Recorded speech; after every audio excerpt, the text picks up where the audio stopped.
This is For the Record, a conversation series amongst the faculty of the University of the Philippines School of Library and Information Studies. In each episode, we look at issues and experiences with records in our everyday life. You all know Iyra Buenrostro, my fellow archives faculty, and making a return is Dan Dorado, our digital scholar, and making a first appearance, but hopefully the first of many, is our digital humanities faculty, Janice Mieda. Again, I'm Nathan Isip, and this episode will be talking about the concepts of evidencing and trust as embedded in our perceptions of signatures and the act of signing. For the past few episodes, we've been talking a lot about the applications of records in different aspects of our life when it comes to privacy, when it comes to even in this day and age of a pandemic, just going out of the house. But maybe it's time to explore what exactly is a record and why are records created in the first place.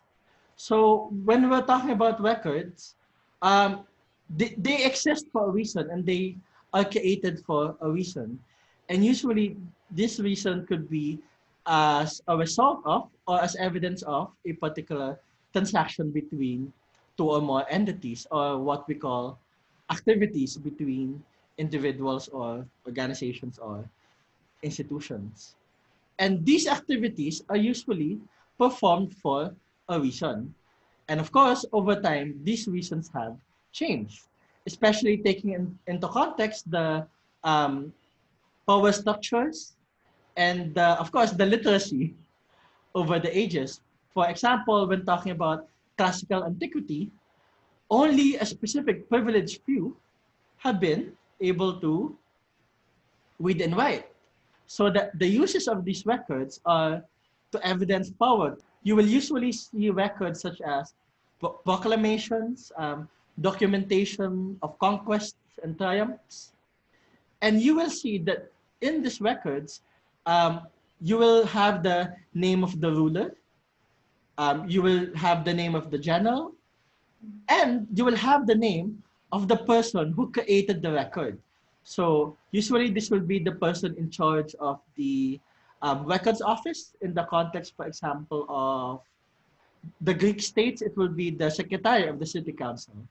And the name, along with the name of the particular ruler of the time, is put in the record so as you can authenticate and date the record and its context. But as civilizations rose and fall, the applications of records have also changed over time, but not by that much. For example, when we get to the Middle Ages era, what were the ways that records were used in the Middle Ages and how were they authenticated and signed? Okay, so before we discuss some historical background or some historical stuff about record keeping and creation of records, I think it's important for us to know that traditionally records are understood and they are used as byproducts of human activities and also experiences of people. So regardless of time, whether the records were created during the classical antiquity, during the Middle Ages, records were created for certain purposes, and records are highly contextual. So the rules, the regulations, and even the social political context within which the records were created actually shaped the concept of authenticity, the concept of evidentiality of the records that were created during a particular time. So, for example, just like what you said, Jonathan, earlier, during the ancient civilization, records were created for very practical purposes. Could be for religious, could be for political, for show of power, for conquests, and even for administrative purposes. Like they wanted to know how, if the people, for example, in a community were eating this kind of crop, or the harvests were enough to feed a particular set of families. So it was as simple as that. But also during that time, the measure of authenticity and also evidentiality of records was also accorded by the use of descriptive systems. Like, for example, just like Nathan said earlier, the name of the creator of the record, for example, the ruler, or even the keeper of the records, like the secretary of the city state or city council, were put on the descriptive guides or the physical guides, just to let the people know that this particular record was created at a particular time, and it was an act of authentication. So during the Middle Ages, the same system was carried out. So they also used other mechanisms to ensure the authenticity of the records, like they used seals, they even the use of the materials like parchment, the kind of ink, and even the use of signatures or any unique identifier that was used by the creator of the records and at the same time the keepers of the records themselves. So going back to the history of archives and records management, I think it's also useful for us to go back to the grandmother of archival science, which is the diplomatics, and of course the paleography or the study of ancient writing. Because diplomatics, well, although diplomatics became an independent science of finding the authenticity of a certain document in the 50s and 60s, diplomatics helps us, and even the archivists and administrators, to determine whether a certain document is authentic or not. So there are certain requisites or prerequisites in doing diplomatics. Like the first one is the circumstance of the creation of record. So that would include the time, of course, the provenance, the provenance history, including the context and the creators of the records. The second requisite is uh, the juridical nature of the facts embedded or represented in a record. And the third one, the third requirement is the act of compilation or the assembling, the way you assemble the information or the actual record that you create. So those three things that are required when you do the diplomatics or the authentication of a record can also be understood in the modern times or in understanding the more contemporary records. So I think the challenge now, just like what you said earlier, Nathan, that's why we have Dan and Johnny here, is to how are we going to relate these principles, these concepts from the past, like these three requisites, and apply them to the present scenario, to the present context of authenticating different types of records, especially electronic records or digitally born records. So there. And it's quite interesting that you look at it that way, since, like you said, records are highly contextual, and Mm-hmm. not all records need authentication. For Mm-hmm. example, one of the very first records that we know of is a recipe book from one of those ancient civilizations. So you wouldn't bother authenticating a recipe book, Mm-hmm. whereas something like a proclamation, there's a lot resting on the validity of that proclamation, which is why diplomatics was born. But then you were talking about the way records were assembled and records were structured as one of the prerequisites of diplomatics. And it's not just the way they're assembled, right? It's also the way they were laid out. So the record form as we know it today, by looking at the consistency of form, which evolved again over time, we are able to both date and authenticate records, or whether, oh, this doesn't sound right, this doesn't read right. Is this a valid record? Is this an authentic record?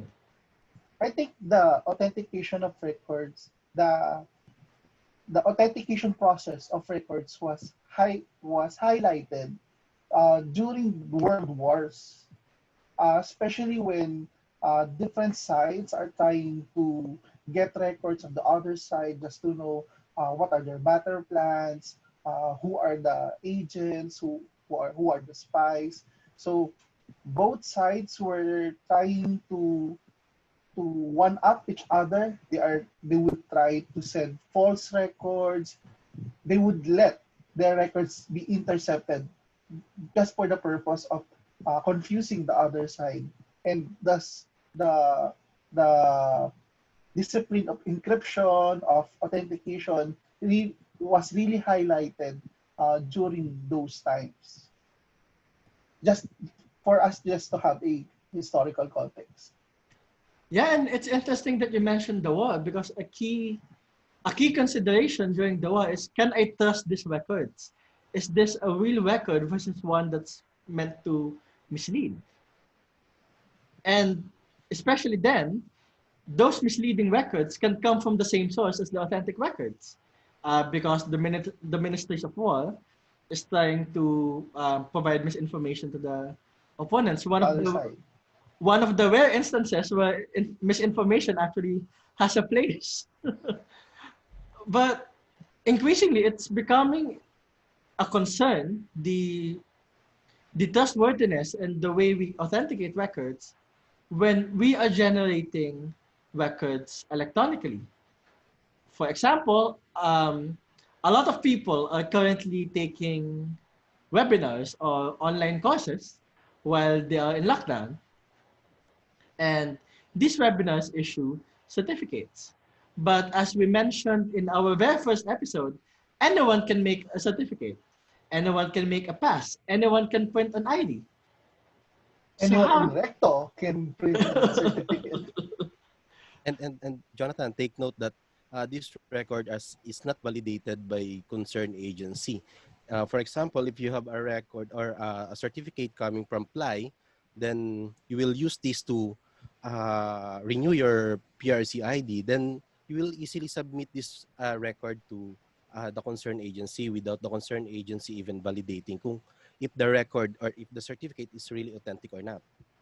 And again, this brings us to the discussion of what exactly is the record. Are we talking about something material, something tangible? For example, a certificate.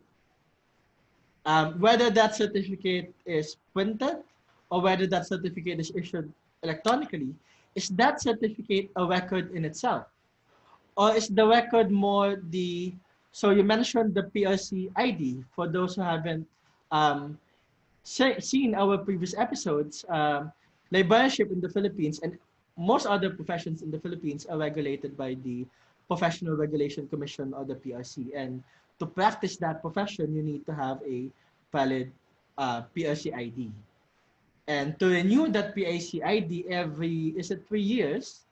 You Yeah, need to have a certification from your professional organization that you are engaging with the organization. But then, like I said, anyone can print out a certificate and submit it to PRC. How can PRC validate or authenticate that that certificate is valid? So when we're talking about evidencing activity, in this case, evidencing the interaction and engagement with your profession, is the certificate the record of that engagement, or is it more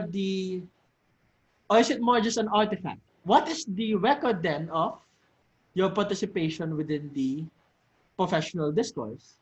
So will it be your attendance in professional conferences? Will it be your publications? So again, in our previous episode, we talked about the concept of continuing professional development and CPD points to indicate that you are engaging in continuing professional development. So is it a single certificate that will be the record now, or will it be that certificate held in context with your attendance records, with your publications, and even here I'm having a problem because how exactly do you evidence engagement? And what are the records that are produced? What are the byproducts of those maybe not so tangible transactions? Um, so yeah, I know, sir, Johnny, you're maintaining the Fly database, aren't you? I'm only concerned about the Fly Congress database. So So, for example, when talking about the Fly Congress database, so Fly Congress is the annual conference of librarians in the Philippines, and it's a big part of engaging with the library community locally. But then, when you attend that conference or congress, you're issued a certificate of attendance. But at the same time, what is the point of that certificate of attendance versus the actual record of your attendance when you enter and exit the specific Premises. sessions which you are actually, monitoring? for Fly, Nathan, we issue two separate certificate. One is the certificate of attendance, and the other one is a certificate of completion. Now, the attendance per se, your time in, your time out within the Congress, is reflected reflected upon the points given to you on the certificate of completion. Because for each CPD units given to that Congress, it's equivalent to an hour of attendance that your attendance that you are within the uh, conference venue. So there, we check the time in, the time out, and then from there, we compute for the total CPD points earned within that conference, and then that points will be reflected on the certificate of completion. So there are actually two certificates issued in PLY. One is completion and one is attendance. So attendance is basically saying that you attended PLY, that's all. Wherein in your certificate of completion, it tells you that you've attended a conference for this number of hours. That's why your points is this one. It's accompanied with your time record spent within the conference venue. So this is a classic example of the form of the record being really important because each record for each individual participant will be different. You'll have different hours and you'll have different CPD points indicated on your certificate, which means you need to have a mechanism for validating each and every individual certificate that comes out. And we'll see that when we are doing this validation, it's linked to the authority of PLY as the professional organization. We're the ones who issued this certificate. Therefore, you should trust this certificate because it comes from a trusted authority. Yeah, I'd like to add something.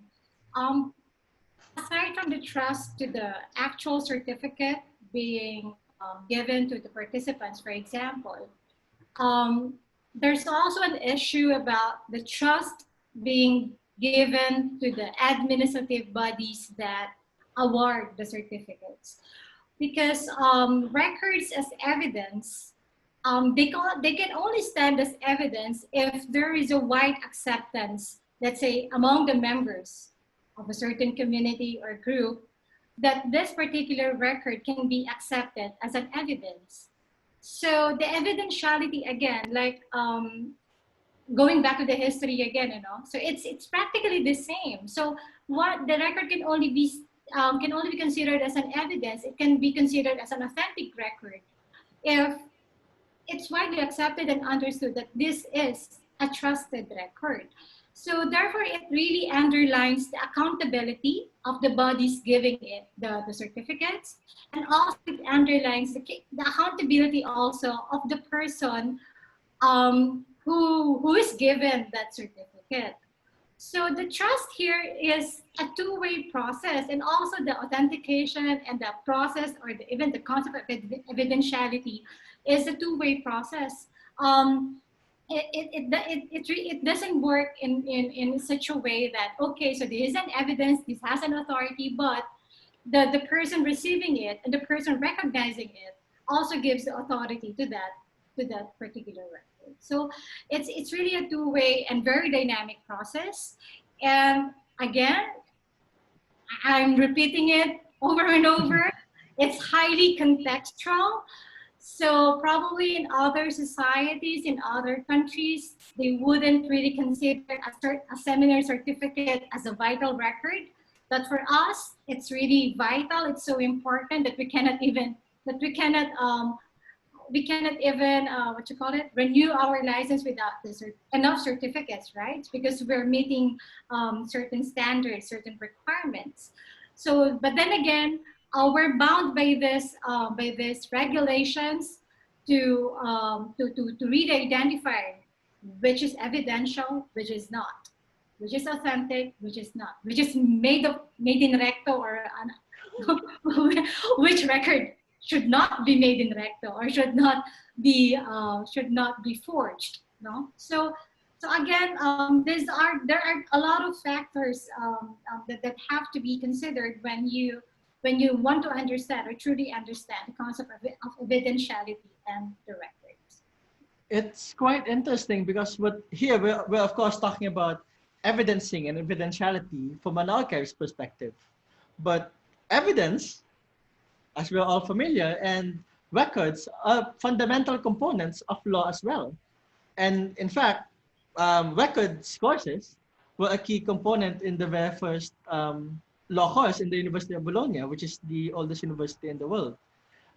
Maybe in the future we could have some lawyers for the record to talk about the legal perspective of evidencing and the use of records in legislation and other legal matters. But for now, we're talking about evidencing and trust within the archives perspective.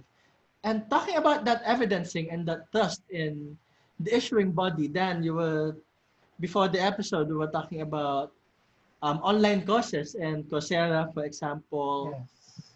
and how they go about validating the certificates that they were issuing. Yes. Since the pandemic happened, a lot of people have a lot of free time attending webinars and online courses. And I was mentioning about how do you prove that you have completed a particular course. For example, in Coursera, if you finish a particular course, if you have successfully answered their assessment, they will give you a certificate that you can embed in your LinkedIn profile. Since LinkedIn is the social media website that is used uh, for what do you call this? Career initiated information. So they let you embed that particular certificate so that when an employer or an interested party looks at your LinkedIn profile, they would see that, oh, this particular person finished a course in data science, and they can they can authenticate that that particular certificate is genuine by clicking it, and they will be redirected back to Coursera, who is the who is the one issuing that particular certificate. So you know that it is a legitimate certificate. It, it's quite interesting that you mentioned LinkedIn as well because it's not just the certificate or the link itself, but also the space where you find it. Yeah. You'll be more inclined to trust a certificate that's linked in LinkedIn versus one that you will find in Facebook, for Facebook, example. yeah. They have a functionality wherein you can share your certificate in Facebook, but I don't. A lot of people instead of posting in Facebook, they post it in their LinkedIn profile. And then it's also the nature of how the certificate is structured. It's not a record in itself, but it's a record that you can place in context. So it links back to Coursera in this And particular. it's a record that can validate itself. And increasingly, we're also seeing this in university certificates. So, Iyra, your certificate from NTU for your PhD. What about it? Is it real or not? Is it from Is it Brett from or not? Because you were mentioning you had two certificates. Oh yeah. No. Okay. Uh, how can I explain this? So they're both official in a sense that we could request upon completion of our requirements. Actually, after I defended my thesis and then they accepted my the copy of my dissertation to their digital repository finally. So I was given this letter that okay, you could request for a certificate of completion, and at the same time, I could indicate I could request also the date when I completed my thesis, the requirements, and also the language, the main language used for instruction. Yeah, so I think that certificate was given to us in advance, or we were allowed to request for that kind of certificate in advance, uh, so that we could use it for job application. And then the actual certificate, in our term, we call it diploma. It was awarded later on, not during the convocation ceremony, but it was awarded like a month before the convocation. So during the convocation, again, it was a symbolic act, right? When you attend the convocation, then okay, yeah, congratulations, we're so happy. And then we were just given the folder, and then there was a dummy certificate inside the folder because the actual certificate or the actual diploma was already given to us. So as you can see there, records are highly symbolic at the same time. Aside from being evidence, they're also symbolic, and um, they're not necessarily the event that how can I explain it? So when we were talking about records as evidencing activity, it may Mhm. not necessarily be at the moment of the activity that a Oh record is yes, created. yes. So, Because for other events, it was during the actual convocation or the actual graduation where the diploma would be awarded or would be given to the student. But in our case, it was way advanced the convocation that the certificate was given. And I think in UP, in our university, it was different, right? It's different because the diploma would be given to you 1 year after, after. yeah, 1 year after after. how many days? 1 year One after. year after. 360 365 days. days. Yeah, so 1 year after the actual convocation. So again, it depends on the context, and then the giving bodies or the administrative bodies that give the certificates or the record.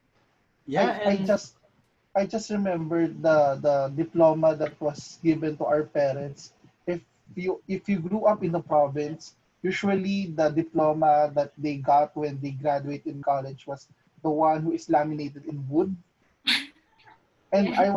I was wondering, how do you present that particular diploma when you are looking for a job when And it's so all you give laminated in wood? so you have to present it with the wood lamination. Yeah, because it's almost impossible to detach it from the frame, right? So it would really destroy your diploma. So it, please, it's not conservationally sound. Don't do it. it's the same thing with PLC, right? As because we passed the board exam, we're entitled to practice our profession. It's not necessarily a requirement to have the PLC ID as the portfolio librarian stated.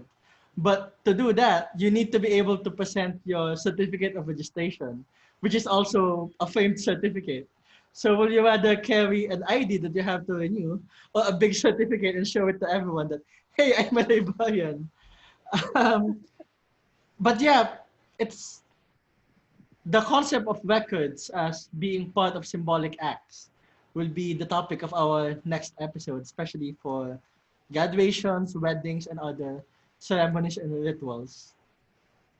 But going back to evidencing and your two certificates, both certificates evidence the same thing. It's the completion and achievement of your PhD.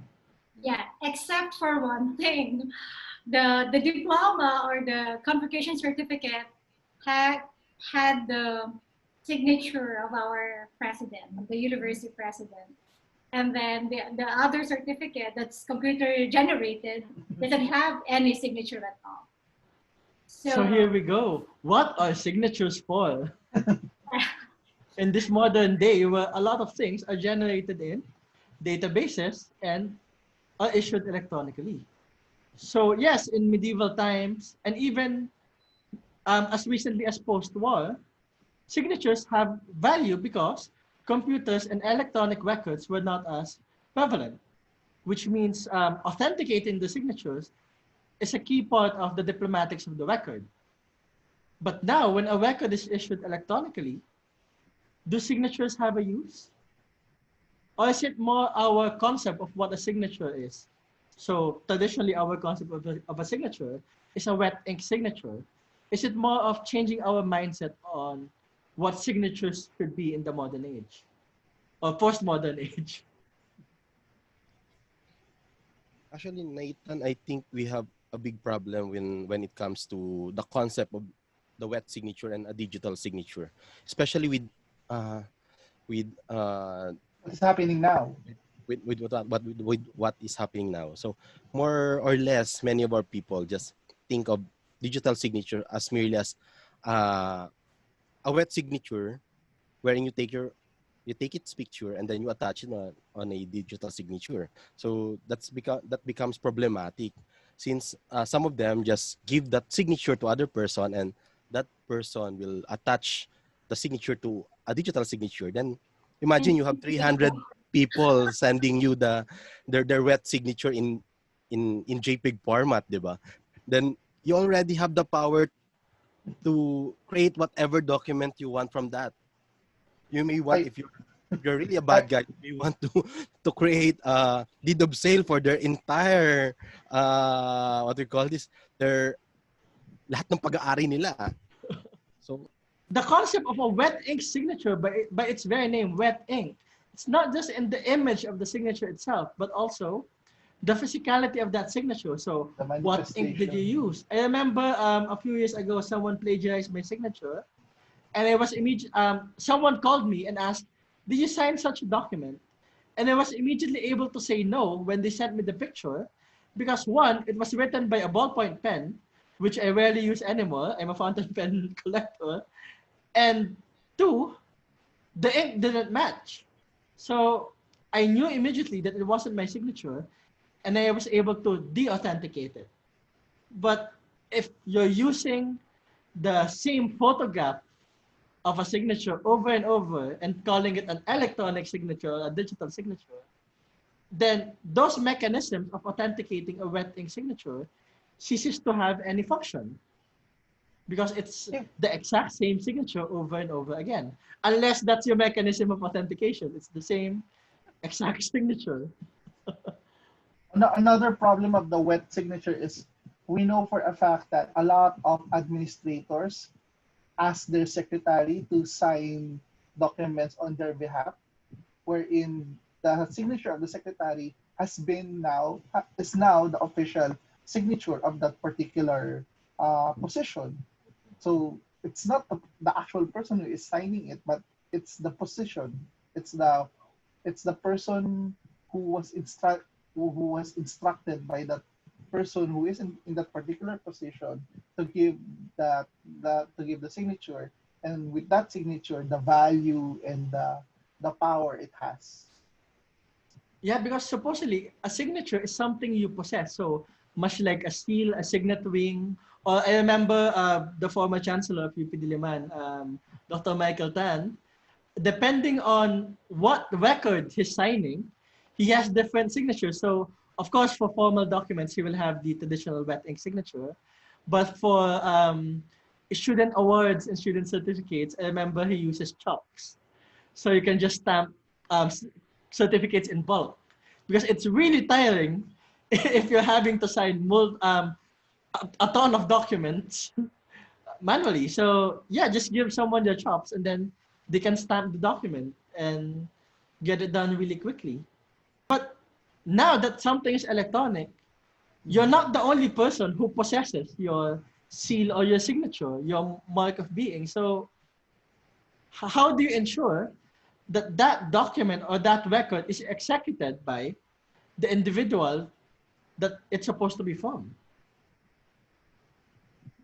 Given the technology, given the internet, it's very good at one thing. It's for sharing. The moment that your signature is online, it loses its value because anyone can have a copy of that particular signature.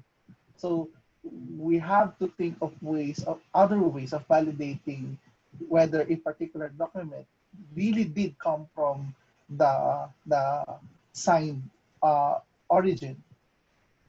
And this is where we start questioning our preconceptions of trust and authority.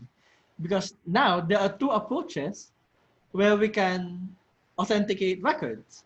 It's either you still rely on the centralization of authority. So, for example, to a public-private key infrastructure, or you can decentralize authority, which we are seeing with blockchain, cryptocurrency, and the concept of distributed ledgers in general. Let's talk first about PKIs, or public key infrastructures. How exactly do they work and how do they function when it comes to maintaining authority? Let's discuss back what PKI is, or what we call the public key infrastructure. Basically, in this infrastructure, an owner has two type of key. One is what we call the public key, which the owner shares to everyone, and a private key. So the private key is used to encrypt your message or your whatever you want to send to a person, and then the receiving person, or the one at the other end uh, of the communication, basically use your public key to decrypt whatever you're sending them. So that's how the digital the concept of PKI is. So you mentioned that private keys can have different uses. So for example, it can be used to encrypt something that you're sending, but at the same time, it can also be used to sign something. Or Yes. it's basically all about authentication in general. And it's funny because when I was talking earlier in our introduction, it brought me back to the concept that at the end of the day, everything is a record. And it's just the context and the application of what you do with that record that really matters at the end of the day. So, talking about private keys, there are two different classes of private keys. So, it can be used for signing or it can be used for authentication. But the mechanism by which it works remains the same. Um, the private key is something that you keep to yourself, and the public key is something that you give to everyone else. But then, how do you ensure that that private key is actually yours and that you're the one who actually issued a public key? So yes, you can have a website or you can give everyone your public key physically or mail it to them and say, hey, I'm issuing a public key, and that's called a self-signed certificate because you're the one saying, I'm signing this. But that doesn't really work if you're, it doesn't really work because it doesn't scale up. That means every single person that you have to know that this is their public key and they gave it to me personally. Which, what if you've never met someone before? Yeah.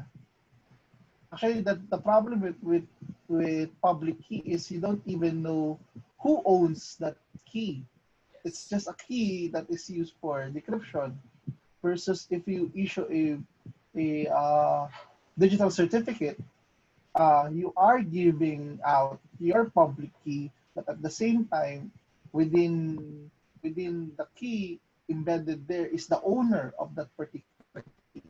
You may be using a public key, but it may be the public key of, for example, a hacker.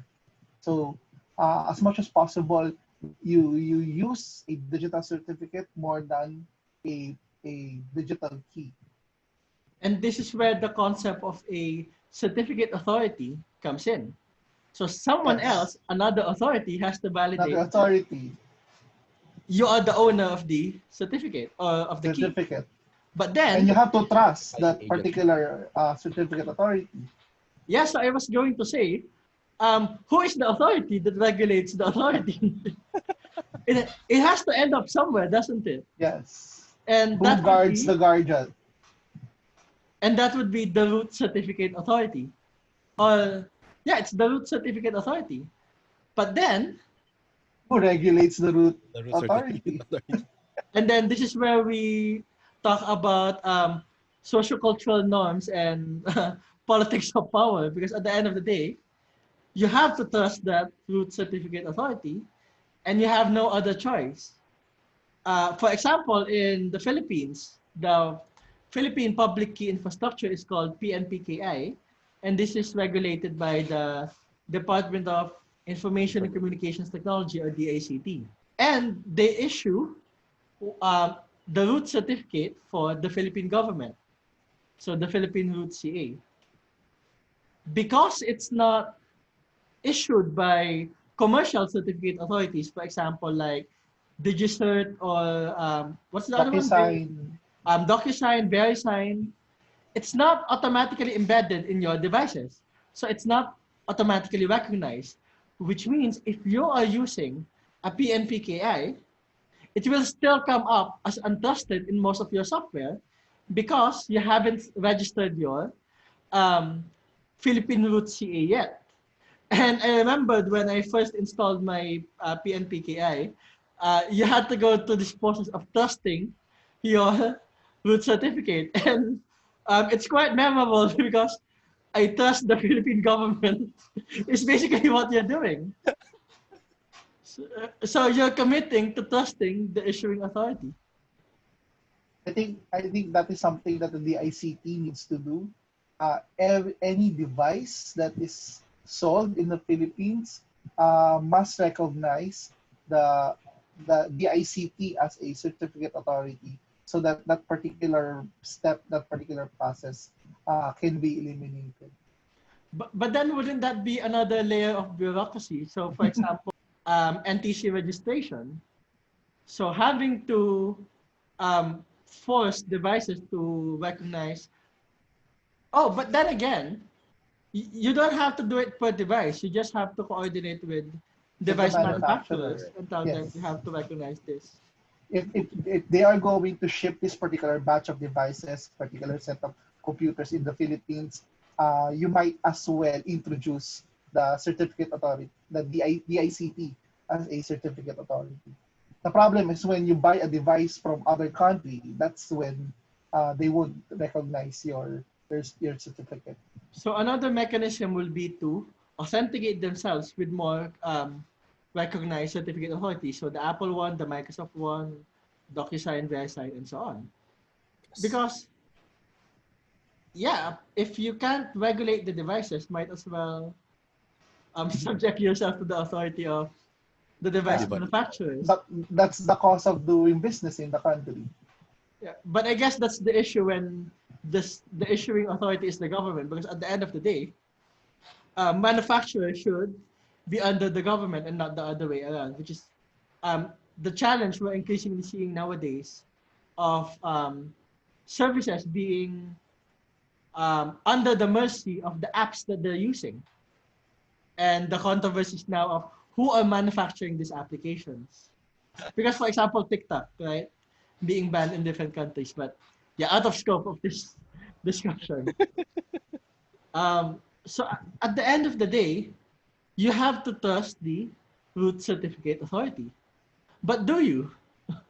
It- is there a mechanism where you don't have to trust a centralized authority at all? And that is what distributed ledger technology enables us to do. Distributed ledger technology is increasingly being used nowadays to authenticate records. For example, in the country of Georgia, they're starting to use blockchain technology to authenticate land registration records and land ownership. And this is advantageous because the validation of the records is not held within a central authority, which means even if an authority ceases to exist, you are still able to validate your records through the blockchain. So what is a blockchain and how exactly does it work? It's like every blockchain is like uh, everyone in your neighborhood has a copy of your birth certificate, so that if ever your house, God forbid, burns down, you still have, you know that you have a copy that you can get from your neighbor, or you can get from your grandfather's house, or you can get from the office. So that's the beauty of a decentralized structure. One question there is, how will you identify that it is really you who owns that uh, piece of block within the blockchain? Because when you think about it, it's fundamentally not so different from the way you authenticate documents in the past. For example, if you lose your marriage certificate or if you lose your birth certificate, um, I remember when I was doing genealogical research, my great grandfather's birth certificate was burnt down. So there's no asking the registration authority to reissue a certificate because even their copy has been lost to fire, and I think it was a bomb during the World War. So the way you authenticate lost certificates is by executing an affidavit of loss and executing a testimony from a group of people saying, I know this person and he was born when he was saying he was born. And that's basically how blockchain works as well. You have a group of records, um, which is linked together in a chain, hence blockchain. Or no, you have a group of records, which is linked together. So it's a set of multiple records, and that linking is called the block. Yes. So you have that block of records, and multiple people will have a copy of that block. Therefore, if someone um, loses their copy, everyone else still has a copy. But then, how do you know that that's a valid copy? That's when the chain part of blockchain comes in. Because it's a chain of different blocks. As long as multiple people has the same chain, then you have some idea of, oh, since the majority of people has this same chain, it's probably the trustworthy The, chain, rather than if an individual person says, oh, actually, I have a different blockchain.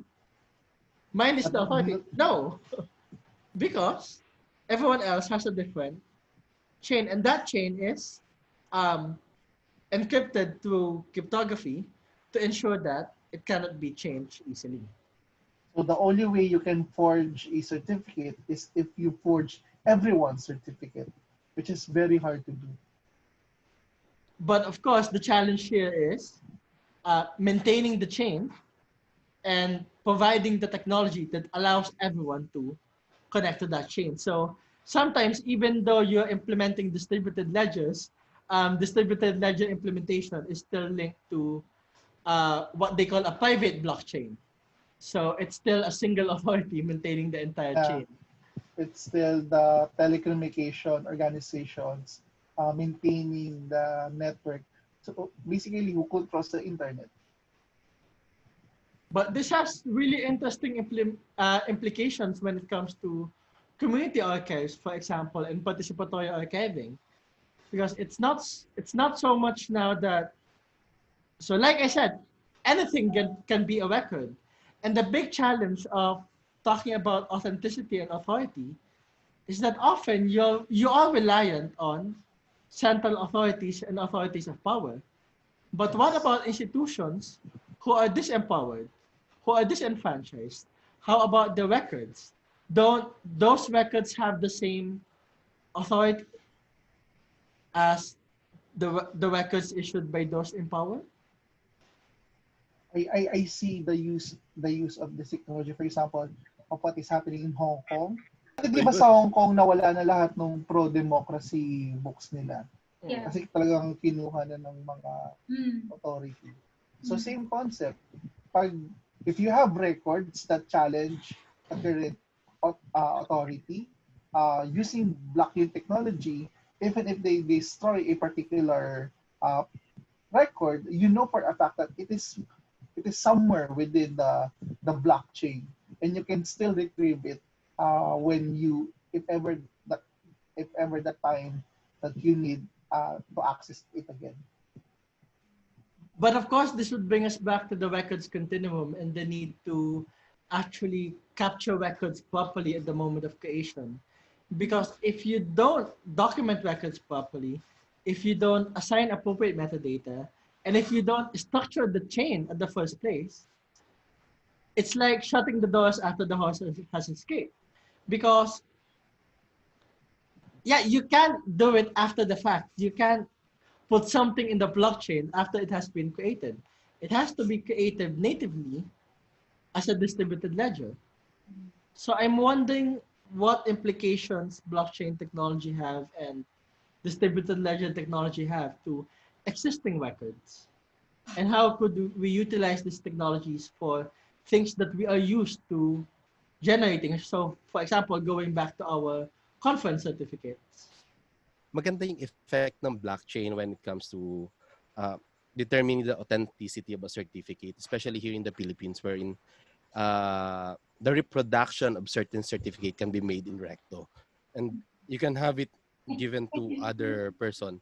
Pero kung halimbawang we have this technology of blockchain implemented to verify the validity or authenticity of a given certificate, then it will be beneficial to all agency involved, and it will also give a higher trust rating to the agency giving out the certificate. Pero that's the problem. I think we still don't have the capacity to use blockchain, especially in our information technology infrastructure in the Philippines. Diba? We don't have the capacity because yes, we don't have the infrastructure. that's the basic notion of it. We don't have the infrastructure to use a very secure protocol or a very secure way of making keeping the authenticity of a document. So that becomes a problem. Diba? Ang ganda-ganda ng technology pero I don't know kung bakit wala tayong infrastructure for that. Aside from the technology, well, the technology is there, of course, and then it has always been a problem when it comes to building infrastructure or the availability of resources to build the right infrastructure for that. But I think another problem, or one of the foundational things that have to be addressed, is the resistance. For example, if there is a collective resistance to this kind of changes, so that we could build more trust, for example, to this administrative bodies that issue certificates, issue this kind of records, etc., then I think if that is properly addressed, then I think everything follows through. Because, for instance, even though the blockchain can be adopted, but if the people who are supposed to be adopting it, and even the regulations that have to adopt, for example, this kind of technology, this kind of mechanism is not in place, so that will really start, or that will really create a problem in not only in the implementation of these technologies or these mechanisms, but also in the understanding of the people regarding this kind of procedure. So I guess we should all start with that, because because when you implement something, it's difficult to make people understand that, guys, the tools are here. These are the mechanisms that can increase our trust, let's say, in the government or in the administrative bodies that could issue the certificates, right? But again, I know it's difficult to do. It's really difficult to do. So more than the infrastructure, more than the resources, more than the technology, I think that's one of the problems that has to be addressed. Parang love lang naman yan eh. If you trust something, let it go. So that's the foundation of distributed ledgers. Yeah, because, for example, even the acceptance, again, going back to the earlier point that I made, a record is an evidence, or it can be an evidence, if it has been widely accepted that it is an evidence, right? So there is an ascribed authority, a societal ascribed authority that this is an evidence. But then again, if, for example, electronic signature, right? The type signature that you take a picture and then you just attach it to your PDF file or Word file.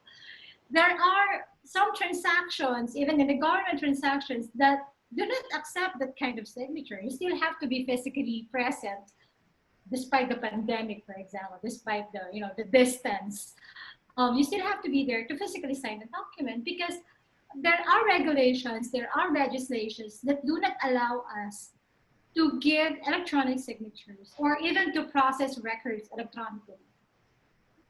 Or even though we have the e-commerce app, for example, you have the e-commerce app, but still there are other legislations that still require us to come up with physical records and then you sign it physically. Or even if you have an electronic record, you still have to print it out. And that reminds me, because when talking about signatures as the mechanism for authority, does it have to be a signature in the first place to document that transaction? For example, I remember when I applied for a job, and then as part of the job, they had to do a background check. So normally you have to sign a consent form saying, I consent to them performing a background check. So you have to sign something.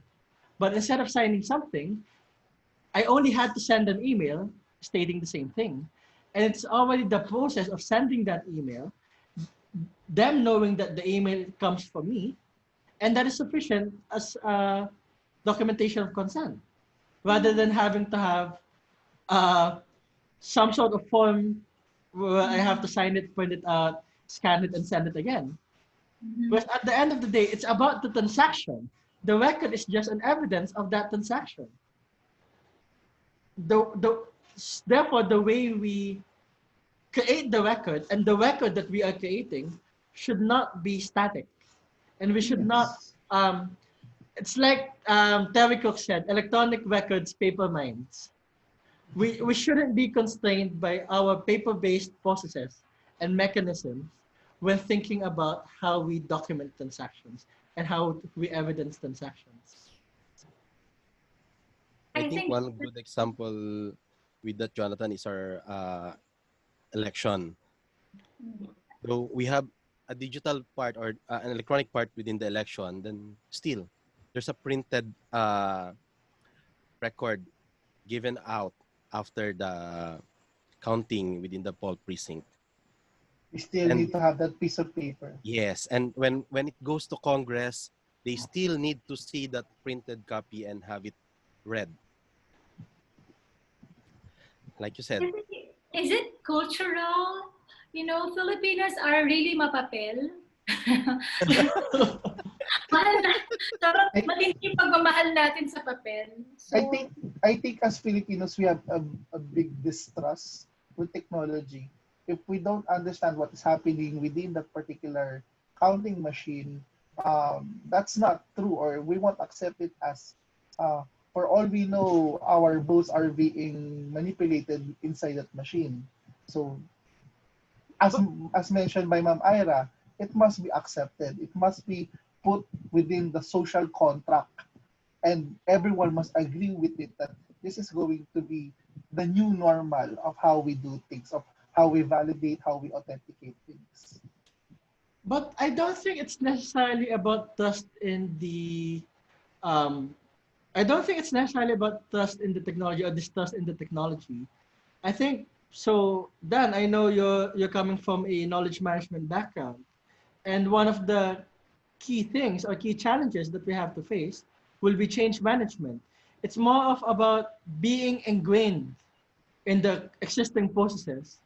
What because for example, like I mentioned earlier, email is a really common technology. It's understandable how email works. You're sending a message and someone else receives it. There's nothing mysterious about it. And you can evidence consent by simply sending an email. But then it's all about the ingrained processes and the ingrained, shall we say, bureaucracies in people's minds that they are resistant to changing the way they do things. That's the biggest challenge. And I'm not sure how we can, so again, change management from a KM perspective. Yeah, but again, with change management, the biggest factor that you have to address is the resistance. Uh, kaya the reason why change management exists is because a lot of people are very resistant to change. Which is um, I hesitate to say, but it's one of the few good things that comes out of this pandemic, where you now have a big opportunity to push To forward change force. and say you have no choice if you if you want to work from home, if you don't want to catch the virus, figure out how digital signatures work, figure out how electronic processes work. And it makes the work of upper management really easy. Just tell them that this is the new normal and that's it. They will not even disagree Question it. to that notion of this is the new normal. So of course I personally hate the term the new normal, but but that's how change management works. You're normalizing something. Yes. So it goes back to the principle again that something has to be widely accepted Tama. and agreed on. Kaya yun yung idea ng diplomatics pa rin nung unang panahon can still be applicable dun sa blockchain na technology. Yan ang So, masaya sa yan yung masaya sa archives. Kahit nagbago yung technology, yeah. yung konsepto ganun pa The rin. same pa rin. Tools lang yung nagbago. Even the terms are changing also, but the lola of those terms ay nandun pa rin. Oo, seryoso. Kasi for example, even the term diplomatics, right? Diplomatics can be understood in two ways. The first one is it is something related to records and archives, and the other one is about negotiation. So when you do diplomatics, you can understand it in such a way that you're using this particular mechanism for you to have a good and legal and proper transaction between parties. So it's not just about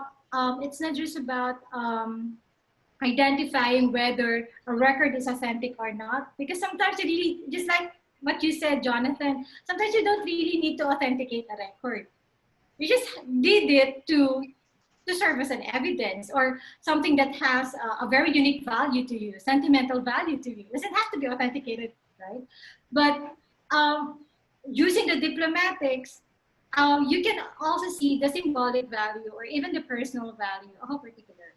So I think that's the beauty of diplomatics. And also when you grasp that idea, you can also grasp the idea of the other technologies that will help you understand and immerse also in the process of identifying or even trying to naghahanap ako ng words na hindi nuanced understanding eh. But nakakatuwa lang, Convenience. because at the end of the day, records are acts of negotiation. Yes. And also agreement. Agreement. And then at the end of the day, yung contract na lahat, Yes. yung honor nila. Yes. And then, for example, even I think in the episode guide that Jonathan gave us earlier, you used an example about setting in stone. Setting in stone. Okay, so you have a record, and then you're like setting it in stone. It's not a stone per se. It's not a clay tablet, or it's not. It can be. It It can can be. be. Pero hindi naman siya hawak ni Moses sa Ten Commandments, di ba?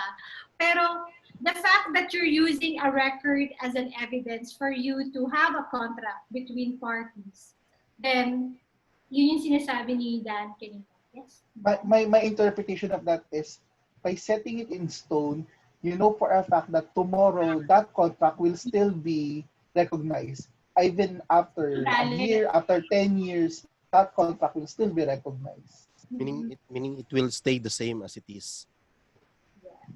But that's a concept of evidence, di ba? The reason why you have an evidence because you are claiming something or something that what it claims to be. Right? So, for example, I claim and I recognize the fact that I attended this conference. So, I have a certificate as an evidence. I am legally married. That's why I have a marriage certificate. And then when I signed the marriage certificate, there were witnesses. There were Hindi witnesses. pwedeng after 10 years, hindi na pwede yun. Alam mo, kinasal ako 10 years ko pipirmahan, di ba? It doesn't work that way because when you sign, you have your witness, there's an officiating authority, and then the nearer you are to the event makes a record more valid, right? Maybe a good example is when we receive package now. Before, when we receive packages, we just sign a particular receipt and that's okay. Today they need to take a picture of you receiving a package in addition to signing a particular receipt, just to have a visual record that you have accepted a particular package. And because you were in that event. Yes. Which makes a lot more sense because a signature, anyone can write a signature, anyone can give a name. Mhm. But Yes. although arguably anyone can make a deep fake, but that's a discussion for another time. But I think that's where the central authority comes in when it comes to digital signature. So they act as the witness that this signature per se belongs to that person. So I think that's where they come in, just to make a valid observation na yes, tinanong namin siya, inobserve namin siya, and he's the owner of the signature. Yeah, that's why in contracts, right, there are witnesses. When you sign contract, even when I left for my studies, before I was granted the study leave, when I signed the contract that I will return after my studies, there were four witnesses, I guess, who also signed my contract. So they were the witnesses, and they're the ones uh, who served as like a proof that I really signed this document. I've always have a problem with the concept of witnesses when it comes to contacts. Pero, Holy Roman Empire pa. yeah, huli mo Example. pa siya eh.